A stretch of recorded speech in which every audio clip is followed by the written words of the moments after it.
To ప్రణవ విశాల్ 3975 అండి. ఇప్పుడు మన అందరిలో టూత్పేస్ట్లు ఉంటాయి కదండి, అయిపోయినాక మనం పడేస్తామండి. అలా పడేయకుండా దీంతో కూడా మనం వీటితో కూడా చాలా ఉపయోగాలు ఉన్నాయని ఇప్పుడు నేను చెప్తానండి. ముందుగా ఒక బౌల్లోకి కొన్ని వాటర్ తీసుకోండి. వాటర్ తీసుకొని కొంచెం వెచ్చబెట్టుందండి. కొంచెం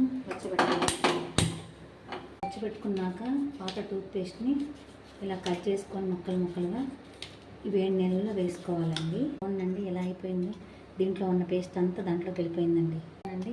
ఇవన్నీ దీంట్లో ఉన్న అంతా పేస్ట్ అంతా దాంట్లోకి వెళ్ళిపోయిందండి. హాట్ వాటర్లో ఇవన్నీ తీసి పక్కన పెట్టుకొని దీంట్లో కొంచెం 1 టేబుల్ స్పూను విమ్ లిక్విడ్ వేయాలండి అండి. ఇంత అయిపోయినాక దీన్ని మనం స్ప్రే బాటిల్లో